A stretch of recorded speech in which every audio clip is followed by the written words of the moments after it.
So again, this is ACTL meeting Wednesday, February the 3rd. And I've got some housekeeping items at the end if we have time. If not, I'll send them to you in an email. I did think I saw Jared join us from our advisory committee on English learners. And I'm going to stop sharing my agenda and see if I can find Jared. There he is. Thanks, Jared. So if you want to introduce your staff liaison, and then we can start with any comments or questions for ACTL. Great. Well, first of all, thank you guys for your thoughts on our work. I want to introduce Sam Klein. He's our staff liaison. Sam, if you want to unmute and say hi for us. Hello, everyone. Sam Klein. I'm the supervisor of the Office of English Learners, and I love working with Jared. He's awesome. Likewise, as well. We have a good working relationship, and I want to thank Sam for all of his help. I also just want to put in a quick plug. One of our goals for our committee this year is to expand our membership. Right now, our membership is mostly made up of current and former EL teachers.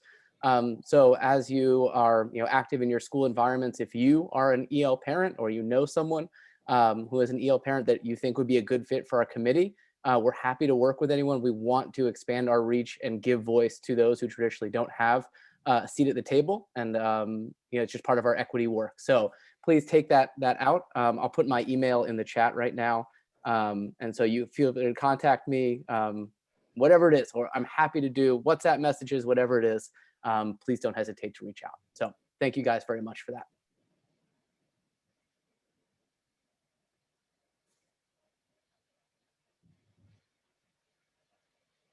Rebecca, you're muted.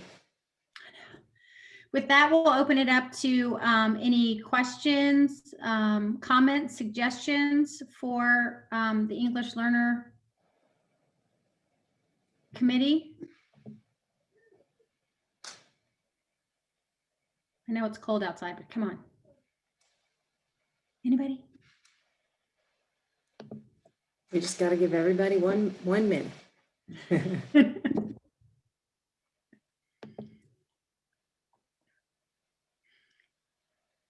Oh my God, do I have to go first again? I was going to say, if not, I was going to ask something. Sonia's got the floor. Sonia can ask. There's nothing here about high school. So I'm curious why, because the high school program is rather large. Certainly at my school it is, with kids from all over the world.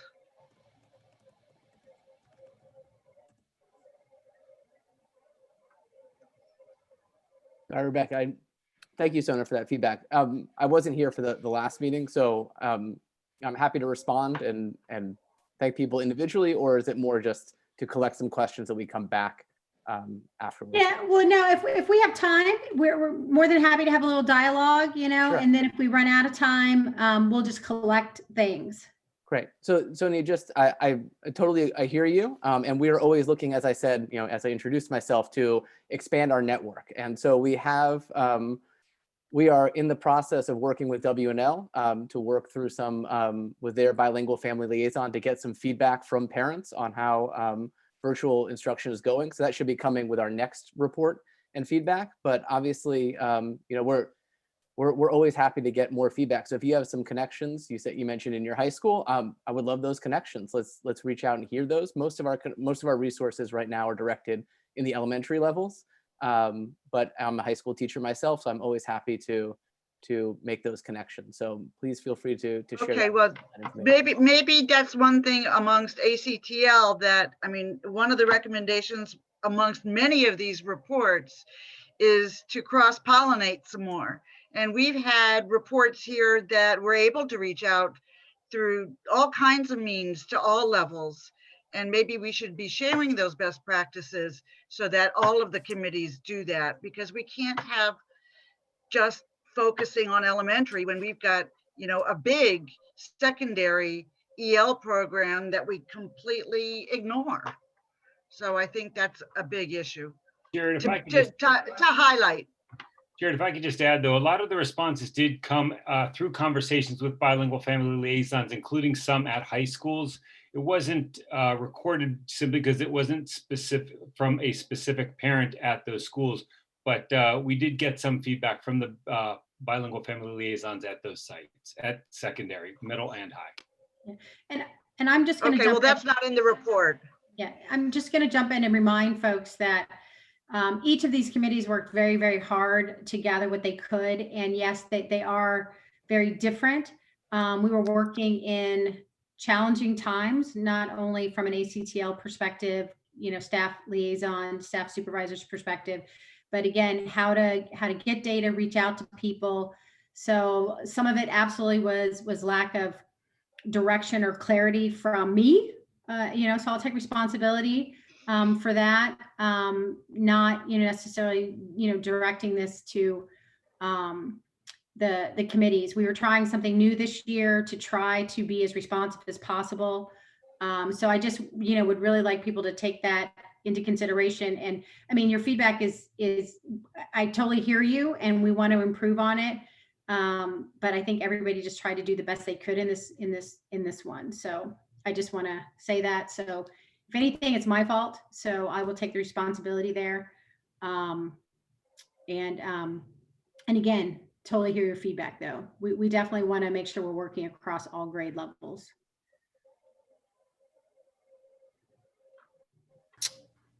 Yeah, I've got a quick question or a thought. So Ben Sessions from HB. I noted in the report that, and I'm sure it's probably a huge loss for these kids, of not having the informal social sort of interaction with peers to practice their English or work on the English. I'm wondering if there's a way to, and maybe this is already done, but to do tutoring with peers so that they can get some of that, whether it's in math or social studies or science or some other thing, so that there's two things being worked on at the same time. There's sort of the English language, and then there's obviously whatever the subject matter is. And I do know that there are a lot of high school juniors and seniors looking for community service opportunities during the pandemic, and whether this is a way to provide that sort of informal interaction.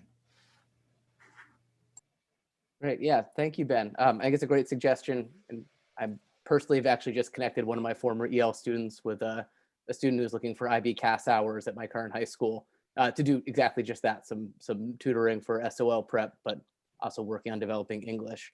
So thank you. I appreciate that feedback. I think that's a really good suggestion. Again, focused, as Sonia mentioned, on the high school, which I think is great. We do have a group of what we're unofficially calling abuelitas, who are retired EL teachers from the APS system. One of the abuelitas is a member of our committee, and they've been working to tutor students mostly at the elementary level, working to connect with them, help them manage their work, but all done in English to provide that English language support, some more of that social English. Sam, do you want to speak to the social English development? Yeah, and so these are all great points. And we also, there's a nonprofit called Edu Futuro, which has been arranging a lot of tutoring and trying to get students together. And then what we're finding through the abuelitas, but also through some of a variety of community centers, have been doing pods of students where they're going and they're actually doing their schoolwork there, but it also provides for a social setting. We're also finding out from our BFL, our bilingual family liaisons, that there are some social pods that kids are doing either where they live or through their parents in other sources. But yeah, we would love for more opportunities for kids to be together practicing English. And in fact, Ben, you said exactly what we would love. We'd love students to be talking about science experiments or nature or things that have to do with academics, but in a fun environment. And so I know some of the schools are trying to encourage that as well. One thing to keep in mind is that for a lot of families, and this isn't just English learner families, a lot of families are trying to pod themselves and keep them away from others. So even the possibilities, it would all have to be electronic, and that's a whole nother step in there. But yeah, it's a great suggestion, and it's things that we hope our students are doing. Somebody had mentioned in one of our earlier calls actually is kind of lunch bunches. Could teachers do lunch bunches so that kids who might not have met, especially our newly arrived students, get together? And I know some of the schools are doing that, teachers are doing that, so kids have an opportunity to become part of the classroom community and get to know each other as well. So that's practicing social language, not so much the academic language, but there are other opportunities for academic language. But all of these things could be increased in the amount that we're doing. Thank you. Hey, Sam, while you're he muted again. If you would unmute again. There's a comment in the chat about the impact of changes made as part of the DOJ settlement agreement. Were we able to talk with any of the affected families, or sort of where are we on the DOJ settlement agreement? Yeah, great question. So it's something we work on every day, and actually we have met with the Department of Justice several times in the pandemic. We were the first school division in the US to reach out to the Department of Justice in March to say, hey, there's a pandemic coming. We'd like to talk to you about this. And along the way, we have been working with them. They've been very flexible around, we have to meet the needs of our families first. That comes first. And then maintain is close, obviously working on the actual settlement agreement. So we have been able to stay within the confines of the settlement agreement so far. Some things have been difficult. For example, we can't do in-person training for teachers, so they've had to be a little flexible in how we train teachers, for example. We had, I forget, either 15 or 17 presentations canceled between last March and June, as an example. But in terms of the instruction requirements, we're meeting those. In terms of the translations, the various things, we're able to meet the requirements currently in the settlement agreement. The things that have been difficult, we've been talking to them quite a bit about, because we want to make sure that we're in compliance. They also reached out to us. They wanted to observe. They have the right to visit schools at any time. And they've actually come and done some virtual visits. It was the first time they had done that. So when last time we talked to them, they were very appreciative of Arlington being open for them, basically learning how virtual or distance learning works. And that's been interesting. The feedback we got from them on their distance learning, and I actually have my 2 pages of notes here. They started off with, "Oh my God, you all are incredible. Thank you for what you're doing." They were so impressed at the teachers' abilities to move between different platforms and maintain what in my world is called comprehensible input, meaning using language that students can understand. They raved about that. And I'm just kind of glancing at my notes. They're also impressed with the fact that our teachers focus on social emotional supports through the content and throughout the lessons. They had a couple other things that they pointed out. So I don't know who asked the question, but I feel as right now we're able to meet the settlement agreement. And as I said, we meet with them on occasion to make sure that, given the parameters of a pandemic, that we are able to stay within the requirements. We have a hand up from Karen. Yes, I do. I have a question.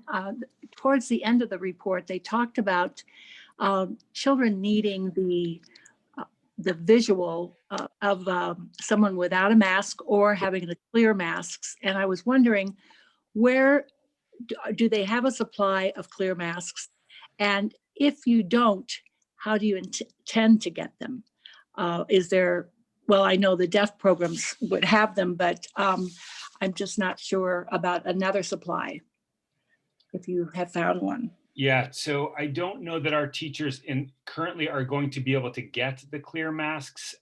There are, clear masks would make a tremendous difference, but we're still able to teach without clear masks. Our hope is that they will become available at some point and that we will be able to purchase them. But currently, our teachers will come back to a hybrid without the clear masks. And so one of the things we're giving guidance on really is, especially the L teachers know this, is you always have to articulate when you're talking to somebody who's learning a language. And with a mask, you have to put on an extra layer of, I need to make sure I'm articulating, I'm enunciating, and I'm speaking at a pace that's reasonable for the students.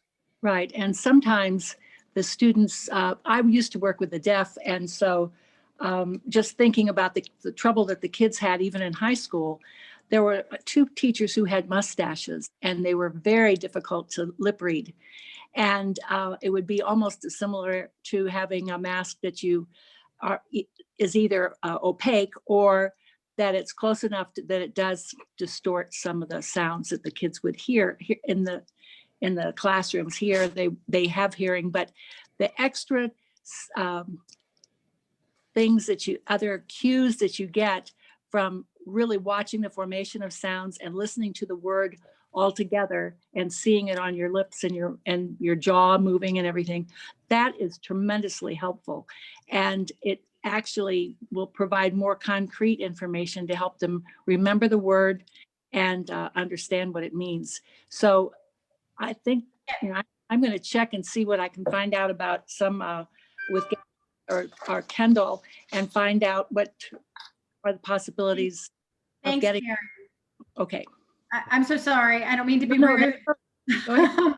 I mean, it's a very good point, and I'm sure they'd appreciate anything you can find out as well. Jared did put his email in the chat, and again, if anybody wants to reach any of our committees, and you don't know how, please feel free to reach out to me as well.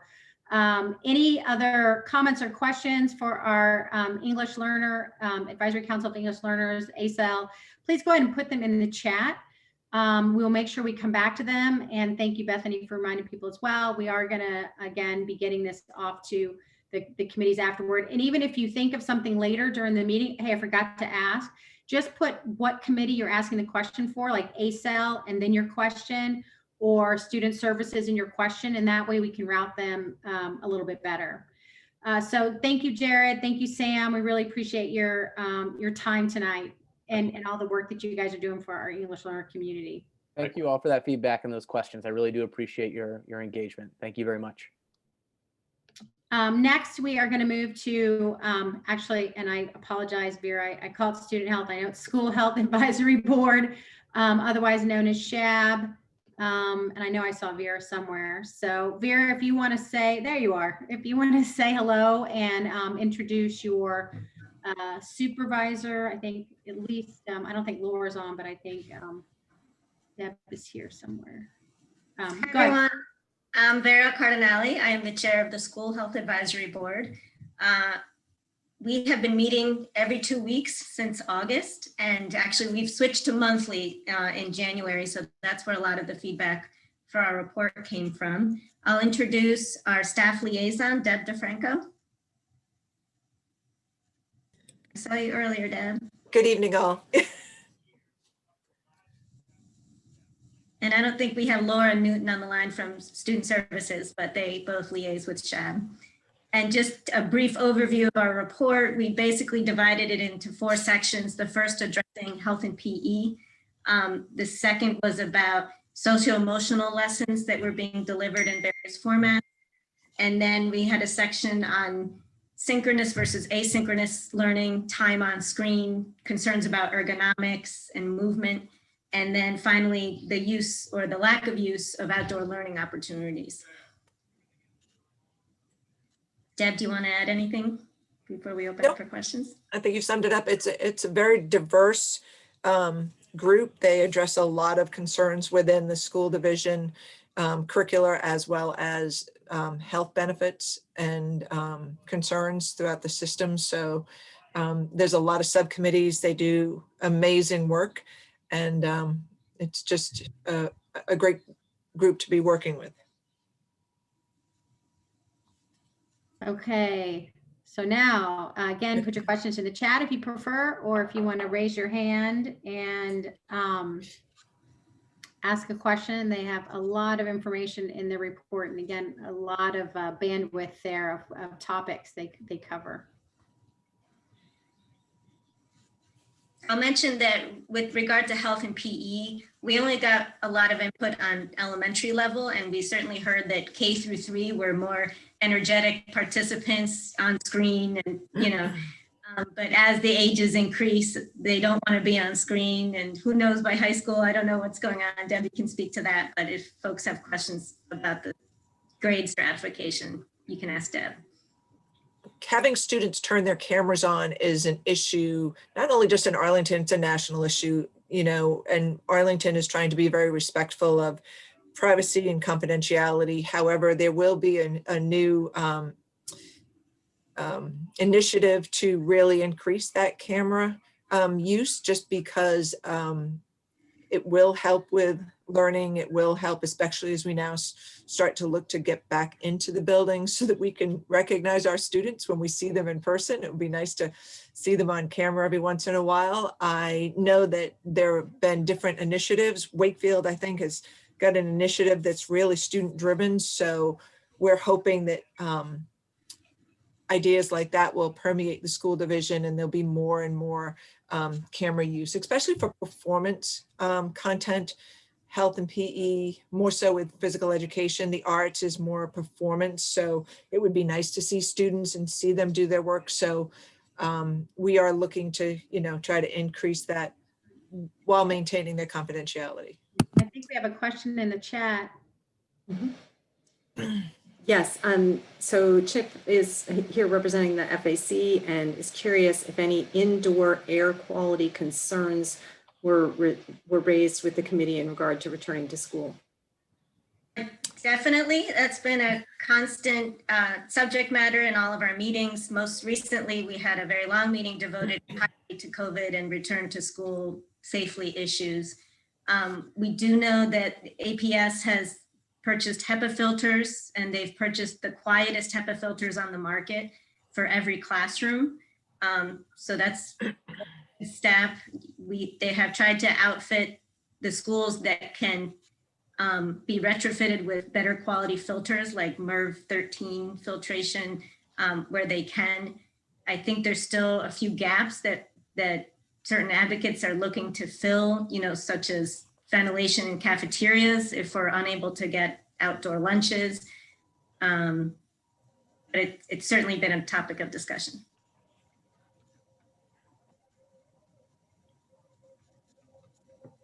Any hands, any more questions for? Someone mentioned about turning on cameras. Yeah, we'll come back to cameras later. Okay. I think Bridget will address that. Yeah, we can touch on that, and I think that's going to come out of the task force in Dr. Duran's meeting next week. I see a comment that Alexandria gave their middle and high school students a Fitbit to encourage movement. Can I ask a question? Since this is ACTL, we're talking about what we're recommending as our committees, not what APS staff is saying, right? Yeah, I mean, this is feedback on. I want to keep our focus here. I want to keep our focus on what we're recommending and what the committees are recommending. And the progress reports were drafted by the committees. So anything in the progress reports, again, that was done by the committees. I mean, clearly there's collaboration with the staff liaison, but the reports are by the committees. So that's what, that's why I'm saying we're going to table the camera conversation. Bigger conversation, I don't, so I want to come back to. Okay, I just want to say that the student services memo was so strong about this, and they need,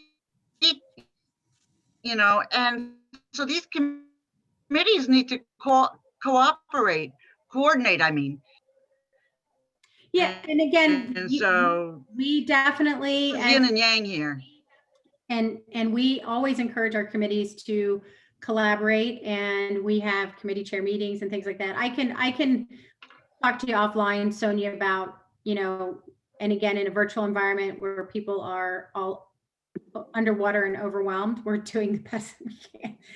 Well, if I can summarize quickly some of the main recommendations that are certainly parent and member driven from SHAB, there's been differences in the levels of asynchronous versus synchronous learning and the expectations of how much time students are supposed to spend on screen, what we were told at the beginning of the year and how that's actually been implemented, teacher to teacher, grade to grade, school to school.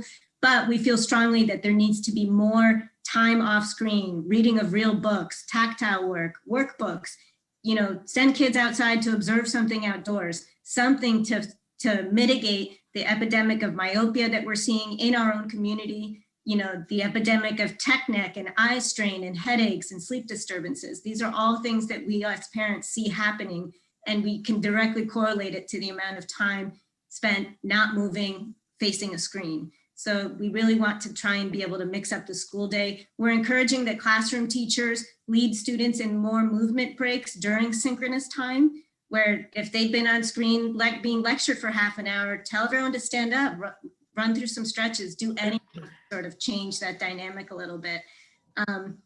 Again, we see more opportunities for outdoor education, even if that means clubs meeting outdoors or students meeting in small groups with their counselors outdoors. It doesn't have to be an entire classroom, but just opportunities to get kids out of the house and mixing with their peers in an environment that's structured by APS. And Vera, I know you guys have a website, so where folks can get more information on, what your committee does and things like that. If you want, you can share that maybe in the chat, so people, if they want more information, can find you. Perhaps. Sure. We haven't posted much about distance learning on that website, but that's a good reminder. It's still it's a great resource. I think anyway. We have one hand up, Rebecca, if we have time for one. Oh, okay. Last question. That's Nick. Okay. Mello, this might be quick. With special education, we see a lot of, one of the problems we have is parents are committing a lot of time to providing services at home. And I'm wondering, with health and PE, how much parents are involved in their kids getting into the activities and actually exercising and, doing the classwork at home. Did you guys get any responses about that? We've seen with our level 1 children that are back in the schools that they're very active in the in-person, and even with the virtual learning, the teachers sometimes would go ahead and not only have the class up in Canvas, but also sometimes emailing the parents to give them the information to help them log on with their students. So it just depends on how engaged the parents can be to help their students out. And we've seen some amazing lessons with our students who have special needs. So I think it just depends on the level of engagement sometimes and the need for students to get assistance to log on. All right, because personally, for my situation, my wife and I both work. We're at home, but we both work, and we're not monitoring, all day long and making sure that my son is doing everything. So for PE purposes, I know there's some exercises and some different activities and things that that were given, but I haven't seen a whole lot of exercising going on. So I don't know if he's just not doing it, or how is that, because we're not as aware maybe and pushing it. Anyway, that's my. It depends on the level. And sometimes they'll ask students to send through one of the various learning management systems, Seesaw or Nearpod, their actual videotape of themselves doing the activity in an asynchronous assignment. And, going back to the cameras, if they're not on, there's no way for the teacher to know if they're actually doing the activity. I've probably been in over 24 classes doing observations. And it's true, the upper grades don't usually have their cameras on. There is activity going on anywhere from mindfulness exercises to yoga to the younger kids doing really vigorous activity. And the teacher always prefaces their physical activity by find a safe space, make sure that you're, not near any furniture. So they're really kind of being careful, but they also know that some kids have limited spaces. And they can't do a lot either, especially if their sibling is right next to them, maybe in the middle of a math class. So it's a tough balance, and, they're trying to work through as best they can. A lot of the asynchronous assignments, I think, are the ones that, we're asking kids to do reflections. We're asking them to do heart rate. There's just no absolute guarantee of like, are they really doing that activity? There's some logs that the kids should be filling out on a daily basis and also doing heart rate in the high school levels. But again, you know, can we prove that? Usually we're asking kids to send videos just to demonstrate that they have been doing, you know, physical activity. All right, thank you. So We should mention is that a major shift this year is that PE teachers are also providing health education. So it's not always PE that they're doing during their PE time. It could be health education. And they've always been providing health education, more so at the elementary level now that they're taking over a big chunk of that content. And they're also doing a lot of social emotional learning. It's amazing to see them do the mindful minute that transitions a class from a very vigorous activity into their next subject area. The yoga, the mindfulness trainings, they've really done a nice job with that. And then just, you know, little moments of gratitude that they've been infusing in a lot of their lessons. I've been very impressed with their delivery of the SEL. yeah. Thanks for a lot of good questions. Again, if you have additional questions, just please put SHAB and then your question.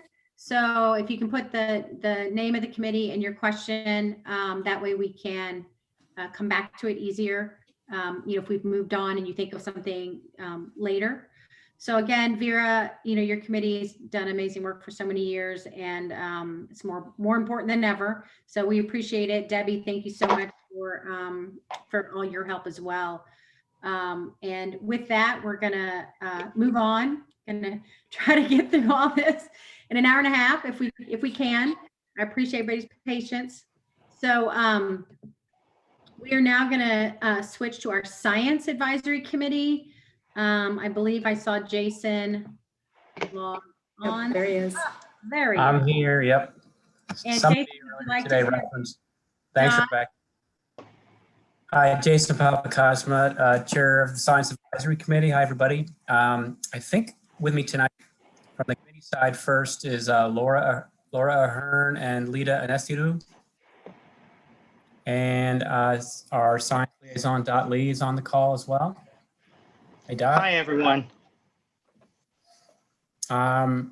Yeah, so as instructed, and it was easy to take this instruction, which was not to prepare a presentation, so I did not prepare a presentation.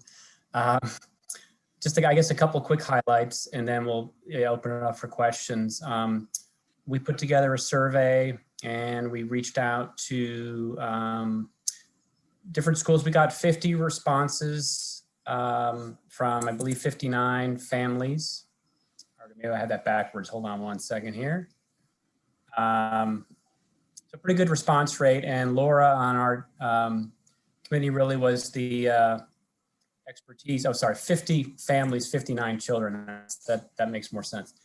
Laura on our committee was really the expertise behind putting the survey together and also analyzing the data. As I think, as we all know, we're pretty amazed by our colleagues who volunteer for these committees in terms of the skills they bring to us. So Laura was really instrumental in trying to collate this information. So, a lot of the themes we found, I think others have found too. I mean, we highlighted them in our memo. Certainly the challenges with, sorry, I'm trying to look at the screen, and the hands-on activities, the camera use, student participation engagement, the consistency in the use of asynchronous time, and then the two ends of the spectrum, challenging the highest learners and taking care of the most vulnerable learners. And we had a particular, piece that we wanted to highlight where there was some, urgency. I think what we've seen is that, teaching excellence in normal times, I think for the most part has carried over here into the virtual environment. And then where there's challenges, I think those teaching challenges have been also exacerbated. So we really were emphasizing and stressing, trying to replicate those best practices. We've recommended, this was of course in December, when we put this together, almost like a boot camp style training program for those teachers who really were obviously carrying over well into virtual to help their peers. So that's one of the main takeaways from our recommendations, is really trying to replicate those best practices. And I don't know whether Laura or Lita, you want to chime in on anything before we open it up for questions? No, I would just say that we also talked a lot about the peer-to-peer learning that's already come up in the chat a bit as a way to try to mitigate some of the achievement gaps that we're all seeing. That's all I would add, but yeah. Thanks, Laura. I don't have anything to add. Thank you. Thanks, Lita. Okay, Jason gave a nice overview to give everybody time to think about their questions, their comments. He gave a nice warm open. Come on. Anybody? I see a lot of smiles. I see, Elisa, are you raising your hand? Yes, I'd like to understand how students who have lab as part of their science curriculum will gain the competencies they need to actually work in a real laboratory, specifically chemistry, biology. How will that work so that they can promote and progress themselves into scientific careers and have valid lab experience? So you're talking, Elisa, specifically for this year's situation? Absolutely, positively. Yeah. Totally related to school from home. All right, I will defer to Dot on that particular question. I know it's been a challenge to try to figure out what can be done this year, but Sure, and that's a wonderful question. We started the year off following VDOE recommendations, and above everything, the safety of our students and families are paramount. And one of the big takeaways of the VDOE recommendations is that we cannot assume that there is supervision at home.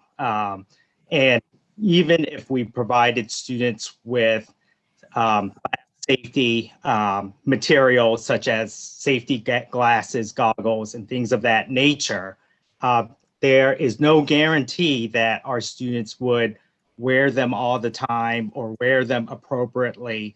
And we've had some challenges with teachers during the school year, constantly asking students to wear safety glasses or model safety behavior.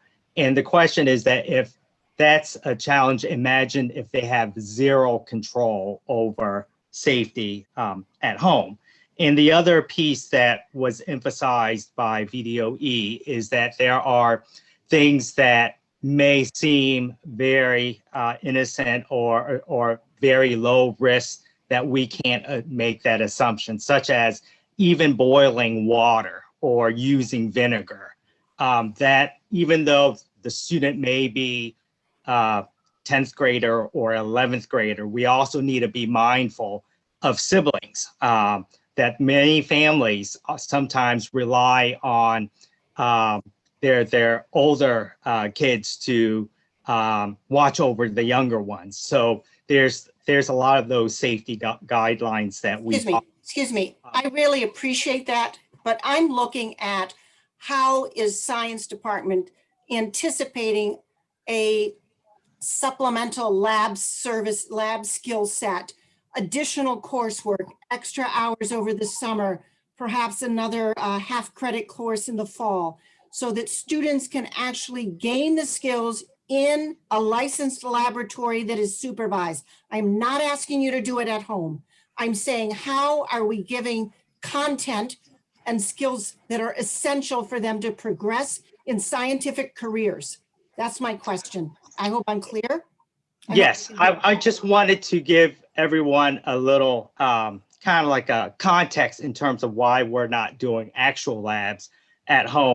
But in terms of providing our students those skills, for this year, we're providing them with a whole host of different simulations that will build on the skills that you're talking about, where these simulations provide opportunities for students to put in data and see, as a result of those data, how those experimental designs would change. So that's the the simulation part. But in terms of the hands-on part, we are developing a plan as we move into hybrid in terms of providing our students with hands-on labs as they go in for those 2 days a week in terms of face-to-face, in person, so that they do have that hands-on lab. They do have that opportunity to get the interest of doing lab, because one of the things that get our students excited the most about science is the actual doing part. And so that's the plan for this second half of the school year in terms of giving that experience. There are also, Jason mentioned about opportunities for students on both spectrums, the students who are who needs to be challenged a little bit more. And so we also have independent projects in place for students where there's opportunities for them to do a lot of hands-on things that, of course, will support safety, that ensure safety at home, that is experimental design based. I hope that answered your question. Well, maybe it, in some ways it does, but I'm very worried for high school seniors taking AP physics and the like, that 1 or 2 days a week for a few weeks or months is clearly not commensurate with a full school year. And therefore, when they get to college, they are going to truly suffer. And so I want you to consider, we need STEM and we need quality education, hands-on. Thank you. Thank you. And again, we'll take that note. So maybe, you know, again, the committee can look at that. I just want to get to a few more questions if we can, if that's all right. I think Bethany, there's a few that put in the chat. I think Jason, do you want to respond on the one about outdoor learning? Yeah, and actually I can take the one on the science fair came before, because it's a good segue with what Dot mentioned. So, you know, I think others maybe have said it this way too. I don't think there's any findings to this pandemic, because there really aren't. But one of the things that it did catalyze when it came to our recommendations from last year, one of them, well, one was on independent projects, one was on outdoor learning. So I'll touch on both. On the independent projects front, we recommended more choice for the types of projects that students could pursue, you know, beyond hypothesis testing. And so this year, because of all the constraints with virtual learning, the science department's been able to try that out. So kids have been given different options for independent projects, and we're going to be looking at evaluating how that went. Dot's going to do some surveying of teachers. We're going to do some surveying of families and get some feedback on, well, what'd you think of being able to, instead of doing a hypothesis testing, you could go outside and do nature observations or do a research project on a topic of interest, or other types of options. So that was at least an opportunity that this year provided. And our other recommendation from last year was to provide training to teachers to do outdoor instruction, outdoor lessons. And again, with the budget and other factors, you know, that's not something that's going to come to fruition in terms of what we had suggested, but there's been a lot of activity in the community. There's an organization that, you know, I've also been involved with, the Arlington Living Schoolyard Initiative, that's really trying to promote, kind of from the school level up, outdoor learning, both in terms of infrastructure and getting resources to put infrastructure in place, and then also training teachers. And I know that the outdoor lab staff are actually looking at, particularly because of the pandemic, they have some time on their hands, trying to deliver some curriculum training and, you know, technique training to teachers to be comfortable giving lessons outside. So there's a lot of things happening on that front. And I saw the question from CHIP, Facility Advisory Committee, you know, they're interested in what kind of infrastructure might we need. And so we're looking at different tiers, you know, low cost tree stump kind of investment, which doesn't cost much at all, to certain schools. And it's really school by school. There's a lot of principals, there's some principals who are really enthusiastic about providing these opportunities. And yeah, during COVID, it came up as a risk mitigation strategy. A lot of schools around the country have been using outdoor spaces to help mitigate risk. It's not an all day, everyday solution, but, you know, it's like every hour outside is 20 times less risk, you know, that kind of thinking. So a lot happening. Website that to that other, if you have a website or a link to any of that information, maybe put it in the chat as well so people can take a look at that and maybe Yep. Chip take a look at that. And I'm gonna be rude again, and I apologize. No, you're being responsible, Rebecca. There are some great questions in the chat, which we will definitely get over to Jason and team to make sure, we're going to try to do a Q&A from last time and this time for our committees, and we'll get that back out. So again, if you have any other science questions you think of now, later, you can put them in the chat now. You can reach out to us. Again, really appreciate it. But we're already kind of running late, and I know everybody's tired, and so I may hold you over a few minutes, but it's great conversation. So again, appreciate it. Thank you, Jason. I care with Lauren and Lita as well. Thank you, and Dot. Thank you so much. Thanks, everybody. Okay, so now we have our Student Services Advisory Committee. And I see Jillian. I think Stacy was not able to make it. Is that right, Jillian? Well, Stacy was able to. Yeah. There you are. You're right next to her. I didn't even see you. I'm so sorry. And Rebecca, can I interject? Sorry, can you just admit people who are in the waiting room, please? There's nobody else left in the waiting room that Okay. Okay, thanks. Yep. No, thanks. Okay, so we have Stacy and Jillian, the co-chair of Student Services. And again, I think Laura had a conflict. So the staff liaison is not with us, but I know here if there's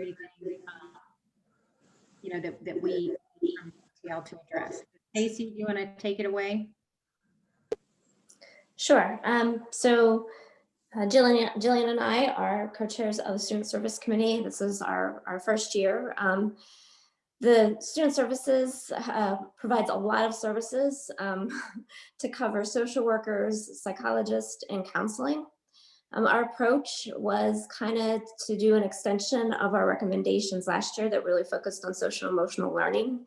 And so that's what we did. And we used an interview approach to do that.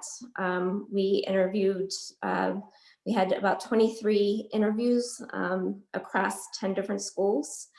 And I can give you highlights of what we found was working well in terms of social emotional learning. One was that everybody hands down agreed that this is something that is important across APS and should be incorporated across all curriculum, and also that that SEL is something that we should be putting resources towards, especially this year. There was strong communication of social emotional services. From teachers to parents thought that APS was doing a great job of getting the information out on a continuous basis, whether it was through newsletters or emails, but they are doing a great job there. Also, from talking across the different levels of schools and parents and teachers and counselors, we've identified a lot of pockets of best practices that could be leveraged across the different schools, and we identified those.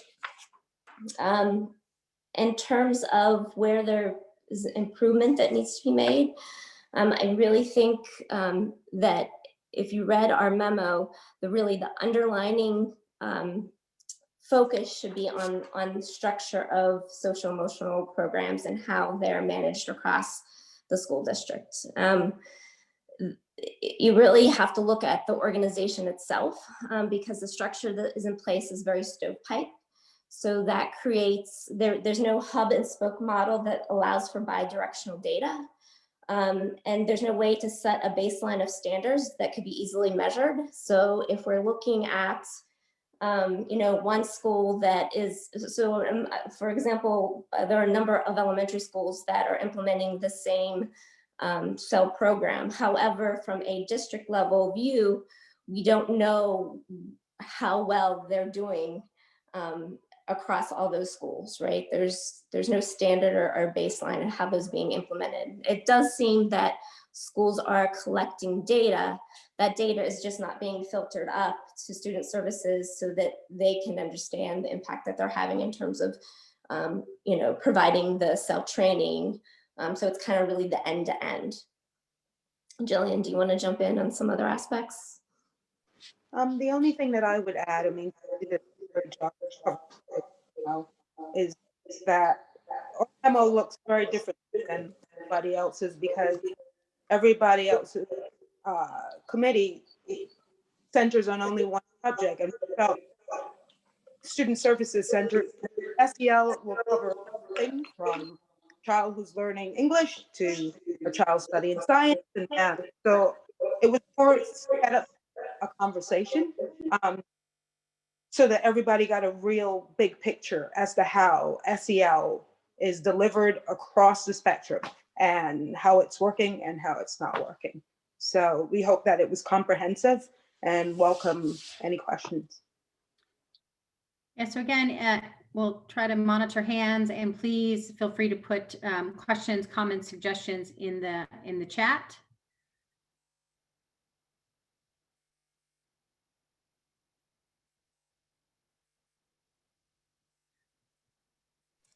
Okay, so there's a question in the chat about whether the co-chairs can comment on any mental health / suicide worries for students.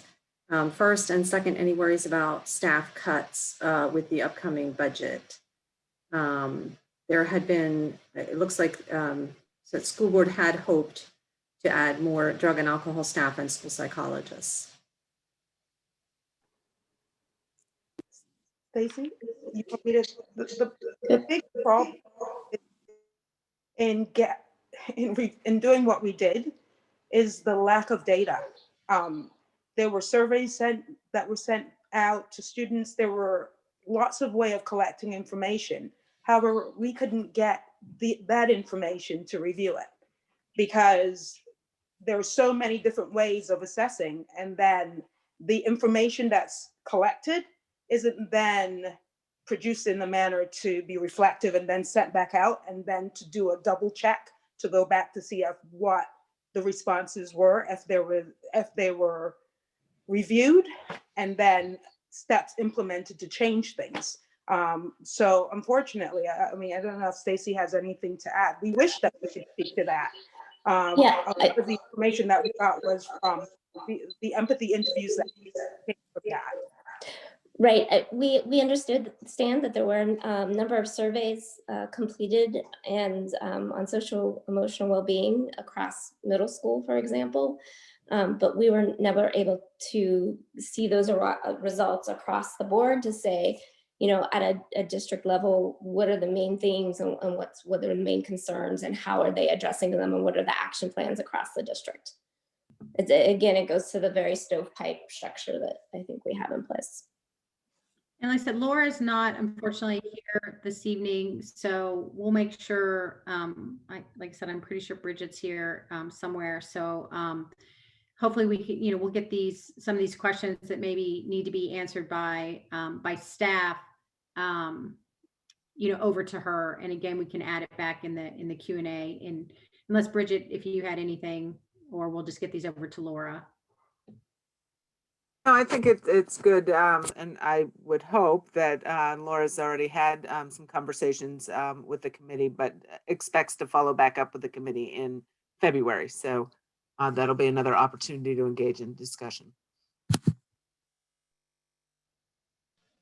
Okay, and Susan, you had a follow-up. Do you want to?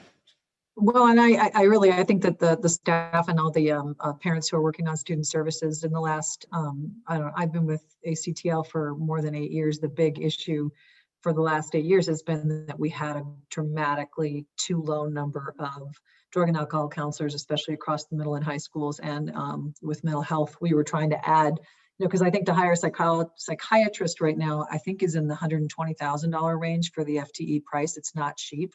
So this has just been a crazy year. So the hope is, we have money and we can continue to add those on. But in your report, I didn't see much talk about suicide, and that's outstanding because we don't want that. But, it's all over the New York Times and it's all over the news that the increase. And for my daughter in college, she's had 2 friends try to kill themselves in the last month. I mean, it's just awful in college right now. It really is. And so I'm just hoping that if there is sort of this lurking problem for students, that we can get some sense of that seriousness, because in about a month, we're going to have the bigger discussion about budget and how much we want to say as parents, we'd like you to protect this and protect that. And, again, because I've been on this for way too long, the institutional memory was that over the last 4 or 5 years, there was this real worry about student mental health trumping everything else. I think we all agree about that. I mean, we all care about science issues and arts issues, but when kids are killing themselves, it doesn't really matter, does it? So I'm just hoping that if there is that,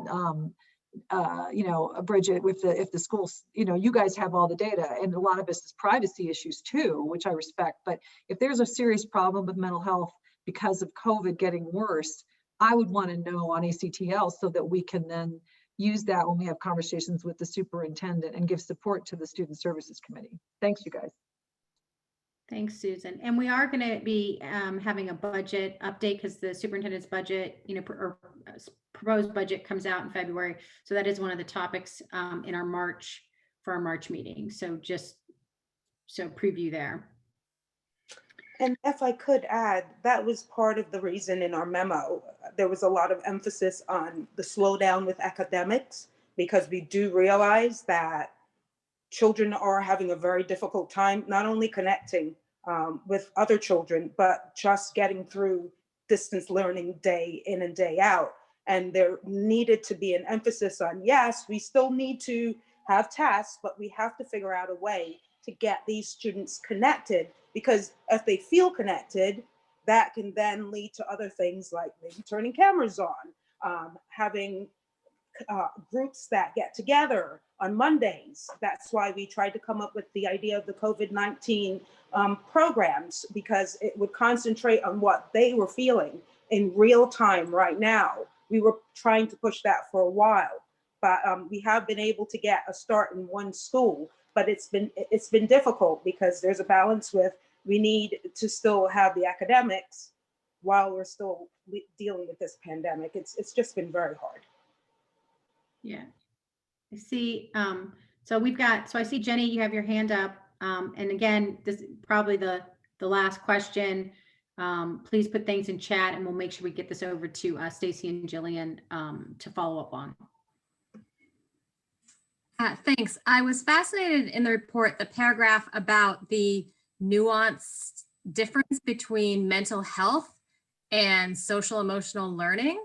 That was the first time that I had really become aware of that. And this isn't so much a suggestion restricted to this year, but going forward, I'd love to see, I guess maybe APS engaging parents or teaching parents how we can understand those differences and be supporting what APS is doing. APS, the counselors, there's so many programs that do so much in school. As a parent, I know they go on, but I feel like I'm operating in my own silo and the school's operating in a silo. And I'd love to see how we could be working together more for the social emotional learning and the mental health of all students, if that makes sense. Thanks. No, appreciate it. Thank you. Okay, and Kim put over, if most people I think are familiar with Arlington Partnership for Children, Youth and Families. If you're not, an amazing resource. I don't know, Kim, if you want to put your website linking over there for people if they have more questions or want to get involved or resources. There's a tremendous amount of information there as well.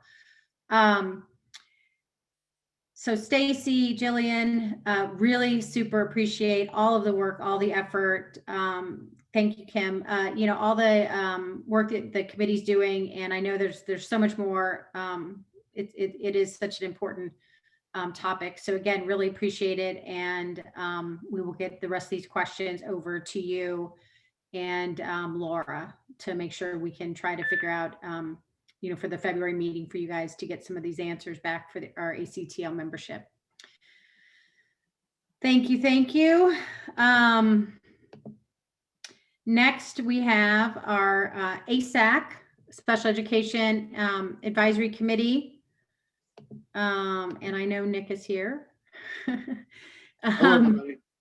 So Nick, and I think I let Kelly, there she is, and Heather, there she is in. So I'm going to just go ahead and hand it over to you.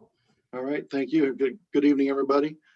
I'm Nick Walkasak, the chair of the ASAC this year. I'd like to introduce Dr. Kelly Krug and Heather Rothenbuscher from Office of Special Education as our staff liaisons. Like student services, our special education cuts across just about everything. And as we go through the what's working and what's not working, you're going to find that they almost conflict, where some students are doing well in things that other students aren't. And we're talking about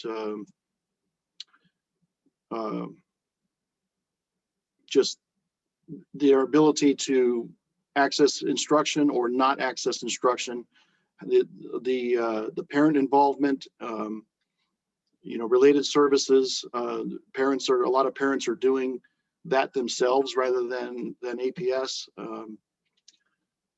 So anyway, what we did was we had our November meeting, and it was on Zoom, and we had about 60 people on that one, 20 of which were ASAC members and 40 were either staff or other parents that were interested in the subject matter that night. And so we took the last part of that meeting, broke into groups, and collected feedback from the people that night. So that was our data collection. We did not go out to teachers and take it from a staff perspective. So maybe we should have, but we did not do it that way.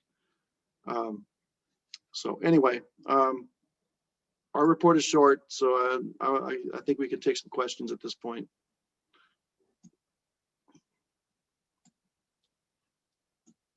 Okay, you guys are used to it now. Anything in the chat, or anybody want to actually say something?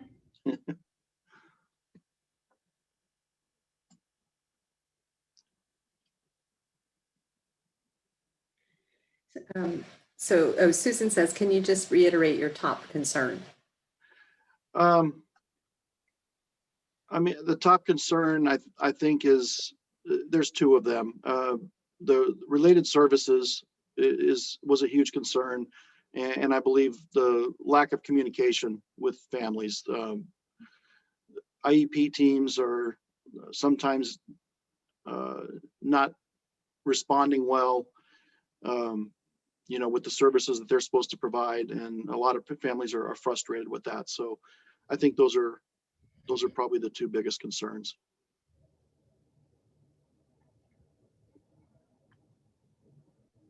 Okay, and then Jason posted a question: how have the logistics with in-person learning for level 1 been, like transportation and other considerations? Well, again, I think it was mixed. Some families are doing well with it, and others aren't. Some students are just not meshing well with distance learning, not meshing well with level 1. Anyway, from staff perspective, Kelly, Heather, do you want to add anything to that? I think in terms of logistics, for the most part, transportation has gone very smoothly. I think that our schools have, in the beginning, it might have been a little less smooth in terms of all the safety check-ins and stuff like that, but I think there's a really strong process in place. I've noticed from my rounds that many of our students that were beginning mask wearers are doing amazing jobs wearing their mask and, really doing well and having a nice relationship with the staff that's supporting them. So I would say in general, or on the logistics side, things have been as smooth as can be. I don't know, Heather, if you want to add anything. No, I would totally agree with you. I don't think transportation has been an issue at all. And students have, participated more in level 1 than they did in the beginning. Like students have added to, and transportation has accommodated that to the best that they can. In the schools, the check-ins have been smooth. Students are in the groove. The staff is okay. I don't have any concerns about logistics at all.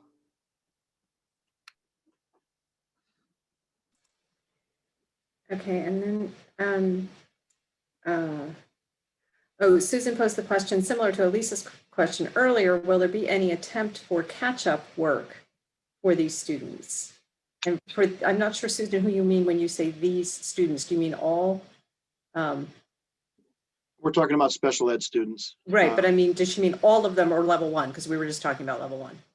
I don't know if I can comment because I don't know the difference between level 1, et cetera, but I know that like my neighbor has a daughter with significant disabilities and they've been working all summer, but there's not as much in person. So I'm wondering if there are going to be any catch up for a variety of students in special ed when it's necessary.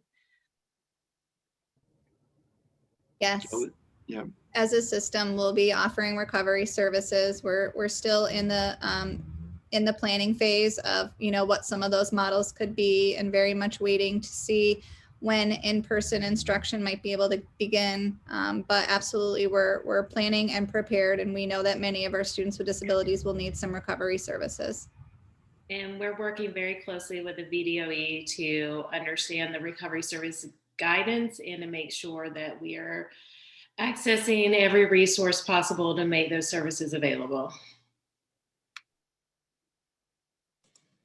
Okay, and then jumping to Jay's question, I've heard that there are changes to the ATSS model coming. Is your committee tracking this? I'm not quite sure what that question is referring to. To my knowledge, I haven't heard of any change in ATSS. Jay, I'm not sure if you want to maybe provide an example of what you might mean. One of your staffers said sort of offhand, ATSS is going away, but I didn't have a chance to actually ask her what that meant. So I figured I'd bring it up because you were going to be here. To my knowledge, there is no plan for ATSS to go away. Well, there you go. Okay, and then Kelly posted a question about services not being delivered, families who have not seen services since March, and then ATSS not happening or happening inconsistently. So I think the question really is about sort of, is there any communication from DTL on how services will happen more consistently? Well, again, this is, it varies. Some families are receiving services, and it really depends on the school, depends on the IEP team, depends on, communication, how well the parents are engaged. We have a broad, special education has a lot of parents who are, don't speak English very well. There's socioeconomical issues, and it varies. And some families are doing well, and I don't know if anybody, Kelly, Heather, want to add anything from detail on that? Well, we always encourage anyone who's struggling to access services or feel like there's an inconsistency to reach out to their school.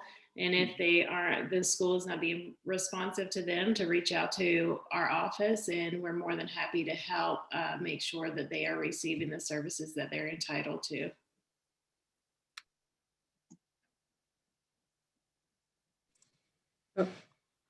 Maybe one more question. And then again, please put things in the chat and we'll make sure that we get those to Nick and Heather and Kelly after after the meeting. Because we still have 2 more amazing committees, early childhood and world languages. One more question. I don't know if one of them in the chat, Bethany, is. So I'm just looking at the last one that just came in regarding, I'm not sure I understand. Regarding point 3 on recommendations, what plans are there for transition back to school? Someone recently raised with SEPTA, will teachers make visual stories, videos that walk students through what a day will look like step by step? Yeah, I mean, absolutely. Our teachers, once we know what our return to school date will be, our teachers will actively be working to help our students transition back, especially our younger ones, learning those school routines, visual schedules, social stories, going over behavioral expectations and things like that. So, our teachers will definitely be working to transition our students back and working with families to support that is to make it as smooth as possible. There's also an elementary and a secondary video already out there about what it may look like when we return to school for parents more so than the students, but that's a resource that can be accessed currently. And is that Parent Resource Center or on the Office of Special Education website? It is for all APS. It's not special education specific, but it is a resource for people to kind of get an idea of what arrival, dismissal in the classroom will look like. So where is that on the APS website, I guess, just so if people want to find it? Does anybody know? I'll find the link and put it in the chat. Kelly. No, that's great. I just sometimes, trying to find where it's at. So Nick, Kelly, Heather, thank you again for all the great work that you guys do on a daily basis to support some of our most vulnerable students, and really appreciate it and know, it's a daily task. So again, thank you so much for joining us tonight. Please continue to put questions or suggestions or ideas in the chat for ASAC, and we will make sure we get those over to them for any follow-up. Thank you so much. Appreciate it. I wish we had more time for each of these committees, but then that'd be like the rest of the year. So now we have early childhood. Meredith, I know there you are. So I'm going to turn this over to Meredith, and if you can introduce your staff liaison, if they have been able to hang around for this long.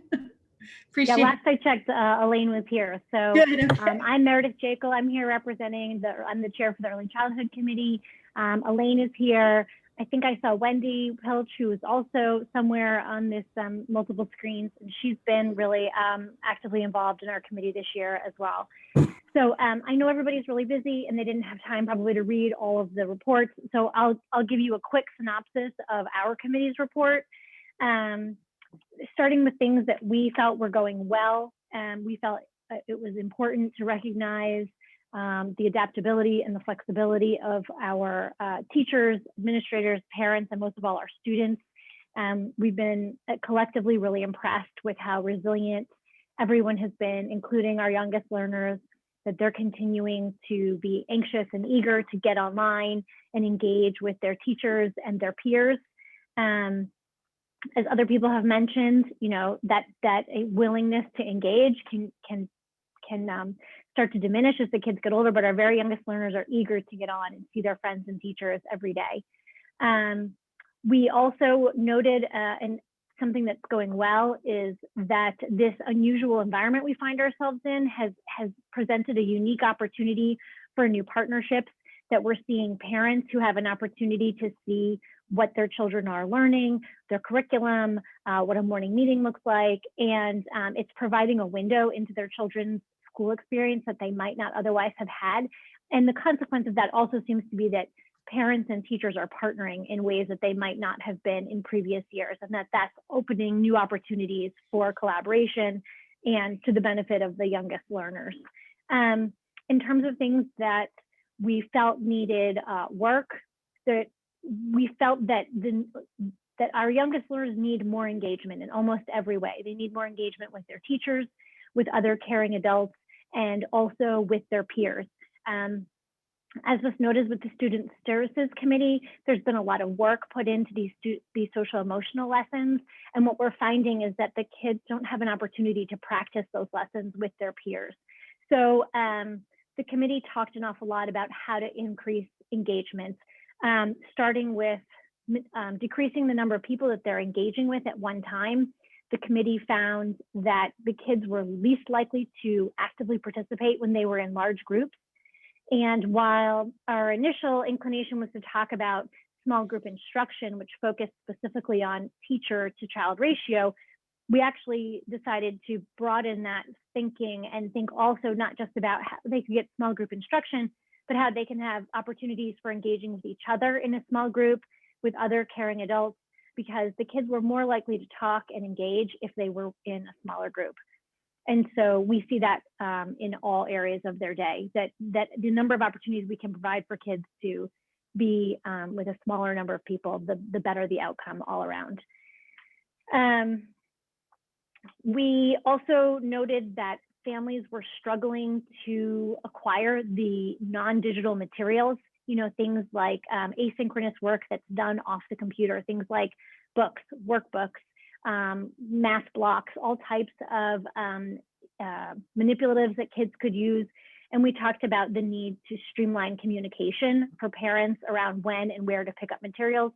But we also wondered whether we could be thinking flexibly about how to get those materials to students.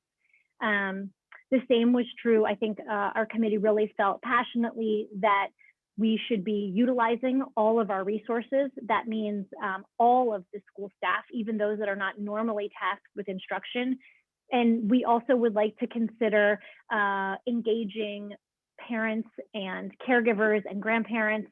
In fact, one of our most active members of our committee is a grandparent who's helping educate her grandchildren, and that there was a consensus that we have a wealth of resources in our community in that our broader community cares very much about the education of our children, and that we should be looking to utilize those individuals for opportunities for small group engagement with a caring adult, using parents and teachers to supervise outdoor library pickups so that kids can touch materials and take home materials, and maybe even distribute materials. So that was the big takeaway for us, was a way to increase engagement by more fully utilizing all of our school resources, and that may include looking beyond the walls of our schools specifically. So that's a quick synopsis of our recommendations. I hope that helps steer the conversation for folks who might not have had a chance to read it. Thanks so much. No, that was great. Okay, do I have to ask again? Questions, comments, suggestions, ideas, maybe for the committee? Rebecca, can I just add, thank you, Meredith. That was a great synopsis. We had a wonderful kind of new group of members this year, and I just wanted to have a huge shout out. Some other members are on the call today, Ricky Amos and also Cameron Childs, who's our early childhood specialist. But we really saw folks spanning the grade levels, which I think gave us some good perspective, and we really appreciate it. And I'm happy to take any questions. So there's just one quick question in the chat from Susan about teachers who maybe are driving materials to students, and is that maybe an exception? Susan, that's a great comment. I think every school is figuring out how to get materials pretty regularly to families. Sometimes it's a distribution day at the school. Sometimes it may be social workers or teachers going to homes and dropping off items in a socially distanced manner. So I think that we're just trying to get pretty creative on how do we get the materials to families. So that's been fine as long as everybody's been socially distancing. The issue was raised of how do we communicate that? How do we get consistency across the schools, that if this example, this best practice is happening in one school, how do we share the idea with other schools and utilize that strategy more broadly? I think that's still a question that we're grappling with. Well, every Friday we're meeting as a return to school group with principals and different leaders, just to really catch up because things are moving so quickly. I've been fortunate to be a part of these conversations on Fridays, and we've been facilitating discussions among the principals and assistant principals about effective practices and really breaking it down by elementary and secondary groups. And I find that that is really getting some good ideas out there quickly. And I know our other teacher groups like social workers, psychologists, pre-K teachers, early childhood educators are also meeting on a pretty regular basis to share some ideas. And there's a question in the chat, will the children have any unusual difficulties in adjusting to in-person kindergarten next year after a year of virtual learning? Yeah, that's actually a great point. And actually, as we're starting to move to level 2, phase 1, our youngest learners are going to be coming in the hybrid model, which we're really excited about. But that's something these students have never been to school before. So it's something we're thinking about for right now, but also in planning on next year for our entering preschoolers and our entering kindergartners. So we're looking at summer programming and different possibilities at this point, but we are anticipating that students have been home really for a year now. And how do we get them used to the school environment? And hopefully getting some good ideas from our educators and parents on how to make that as smooth as possible.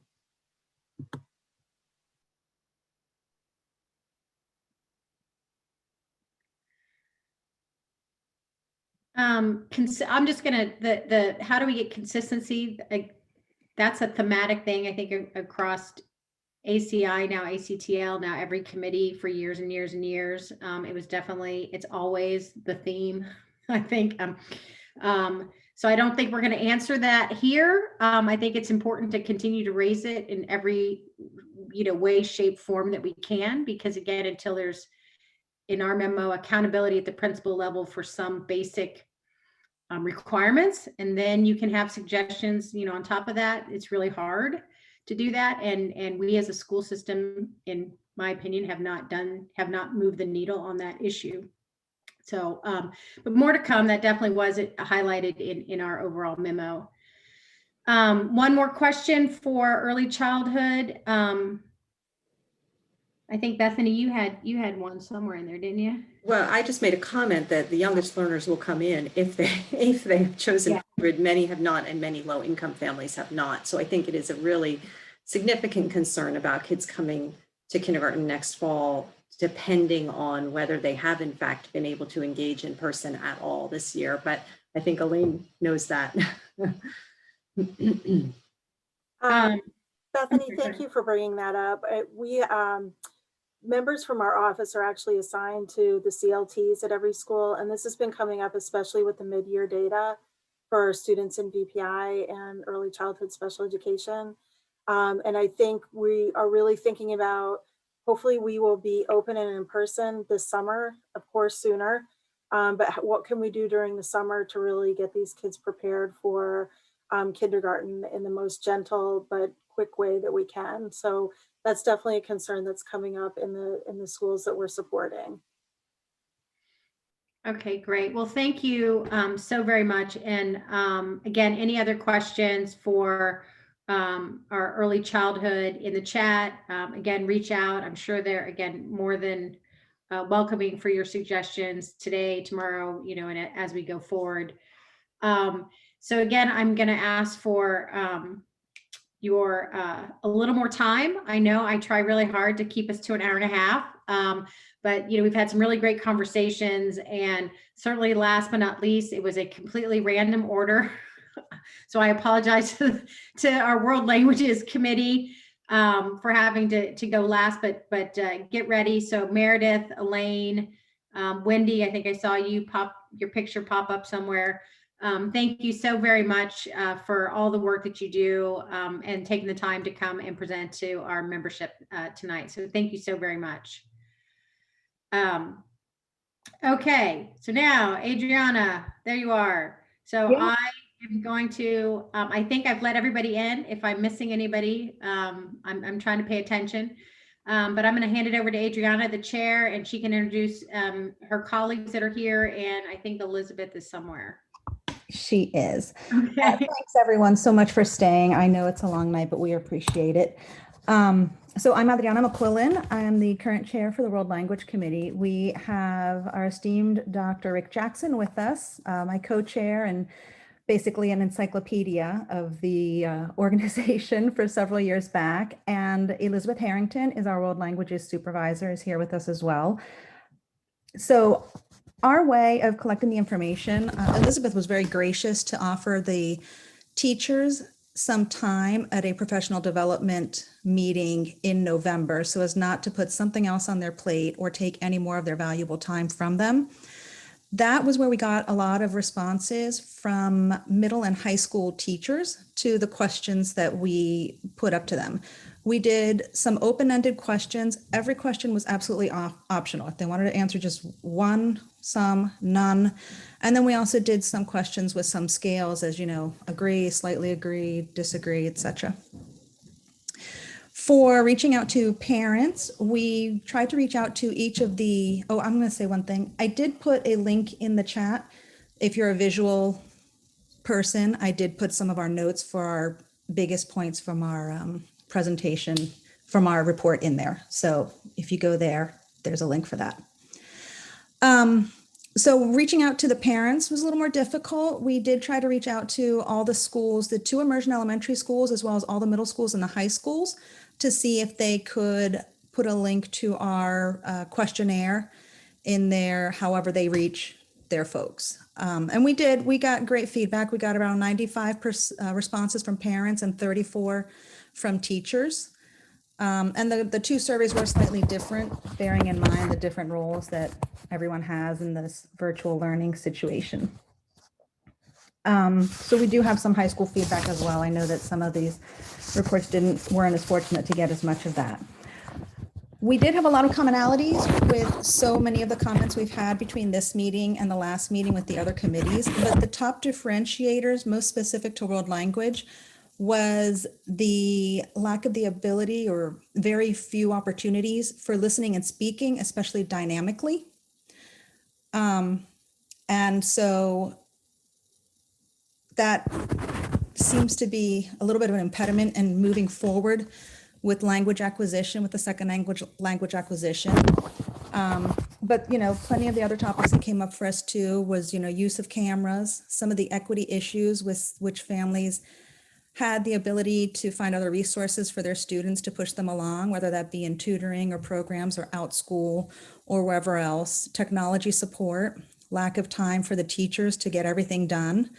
Trying to create intimate relationships with these students that they get to do when they're in the classroom, but it's just not happening so much outside the classroom when we're on the virtual platform.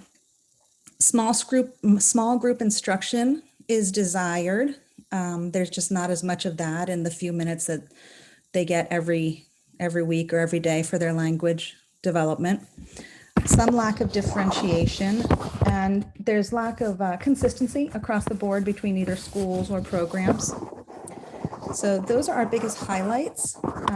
Welcome. We're happy to take any questions or comments and work on them. Thanks so much for your time, and I really appreciate you guys staying late for us. We're just as passionate about world languages as you all are for your subject matters as well. Thanks. There is a question in the chat.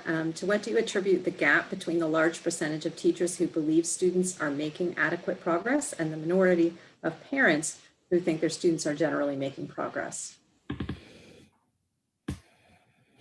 Elizabeth might have something to add for that, for the teacher perspective, based on some of her discussions. I think, you know, there's a lot of inconsistency. Sometimes it depends on the language being learned, if they have exposure to that language at home as well, or outside of the classroom. I will also share that perhaps there's a different expectation. I know that our teachers really zeroed in on what the essential of the essential is in terms of the standards. And so if you're a parent who's watching what a student learned maybe last year, or if they had a sibling that went through the same class, and a student going through it this year, things just go more slowly. And there might not be, yeah, I'll just say things go more slowly, and they're really prioritizing the standards and what it is that's absolutely essential to be able to teach to those.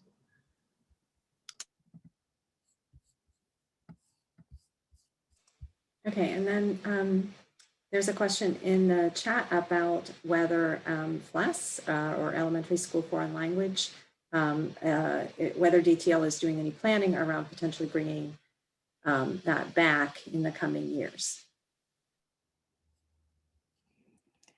It's, to my knowledge, it's not on the table right now between budget and COVID. I don't know if anybody else has any inside information. I can jump in. It is not being considered at this time. Okay, and then we have a question about, is there one problem that is absolutely fixable and should be raised in our questions to the superintendent? There's a lot of low-hanging fruit with so many of the consistent concerns among the committees. You know, I think that would be the easiest place to start. But like I said, I mean, the one that might make a large difference in world languages would be finding some way for the ability to practice the listening and speaking dynamically with the kids, whether that be, you know, finding a partnership with another classroom somewhere around the world or something. I know I was interested in trying to organize ways for some of the upper level students in each language to speak to some of the lower level students in each language, bearing in mind that, you know, everyone's zoomed out and pictured out, but just trying to keep the expectation low and do something like, you know, a 15-minute chat, you know, on something that with a common interest in order to be able to practice just a little bit. But, you know, if I were to do something like that, I know I'd need participants and not sure where to get them. And, you know, so.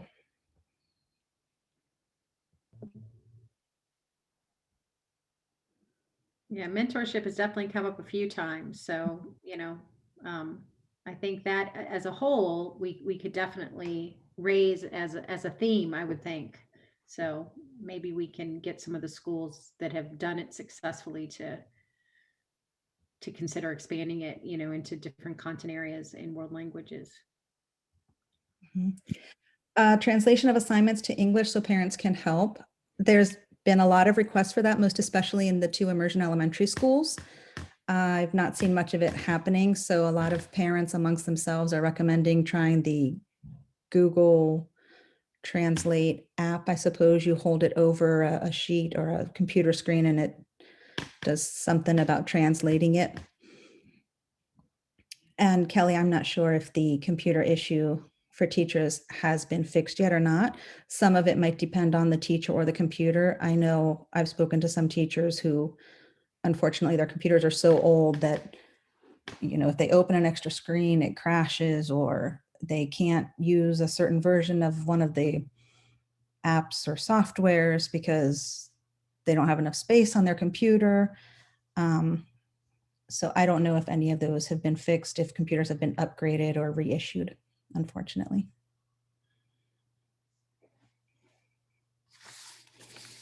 Okay, and yeah, Natalie, that was the selling point I tried to say when I was trying to get folks to volunteer, to the upper level language folks to volunteer to speak to some of the lower language folks, but I don't know how to reach the students. I can only reach the parents, and everyone's so swamped right now, but if anybody has any ideas for trying to get something off the ground, I'm happy to hear. I can put my email address in the chat as well. Okay, and then Jay has this question about, is there anything that we've learned from this year in which all world languages are being taught virtually that we can apply to those languages we teach virtually every year, like Chinese or Arabic? I think turning the camera on is a big thing. And I know we said earlier in the meeting that'll be discussed another time, but an example that our supervisor had given us was some of the observation done in the American Sign Language class, because obviously you need to see what you're doing, were very much more engaged. Those classes were very much more engaged with those cameras on. Okay, so I think we've got one or two other questions if anybody else has, and then we'll probably say our Just- thank yous. And I just wanted to make one quick correction. Arabic is actually taught by an APS teacher, except at HB Woodlawn and at the Career Center currently. So we have Arabic teachers in all of our schools except for the 2 programs. And Chinese is taught also, the only place Chinese does not have an APS teacher are the 2 programs again, and Wakefield and Yorktown. So at Washington Liberty, it's taught by an APS teacher as it's part of their IB program.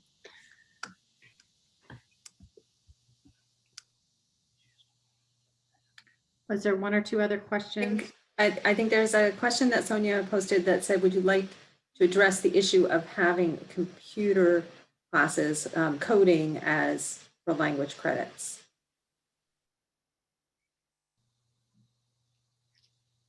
And then I think Rick said, though, that bill didn't pass, so it doesn't, so it's not. Sorry. Now I've scrolled. The bill to have coding substitute for world language did not pass the legislature. The state does allow students, in order to get an advanced studies diploma, does allow a specific world language accommodation in an IEP to have at least 1 year of a world language and then 2 years of a computer science, or to do kind of the 2 and 2 model, which is 2 years of a world language and 2 years of a computer science. That would have to be written explicitly into a student's IEP, which of course is a team decision.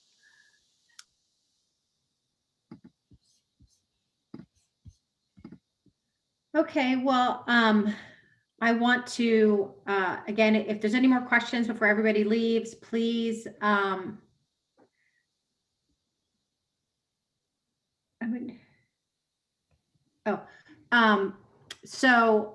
want to thank the World Language Advisory Committee, Adriana, Rick, Elizabeth.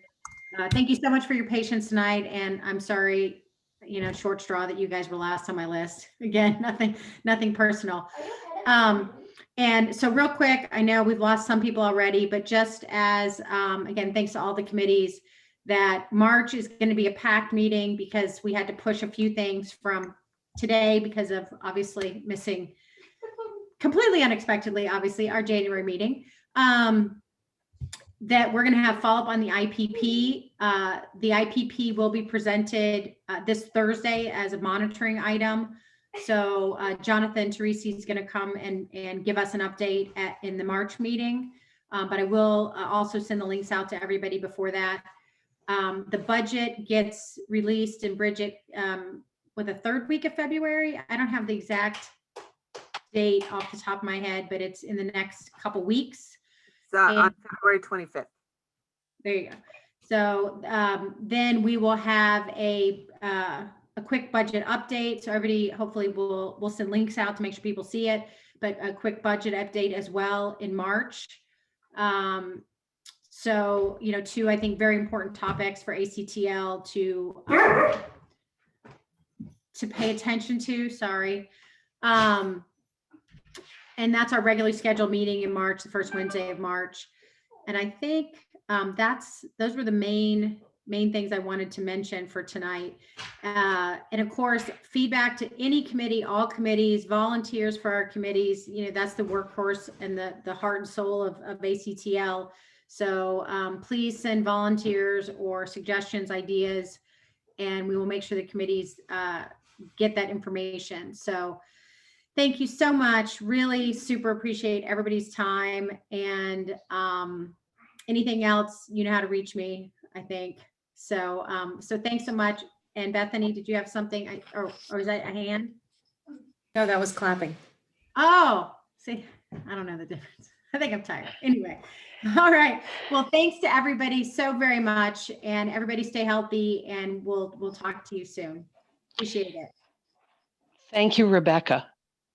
for leading this group of somewhat unruly cats through these discussions. No, it's a team effort like everything. So it takes all of us. So appreciate everybody. Take care and stay safe, everybody. Thanks, you too. Thank you.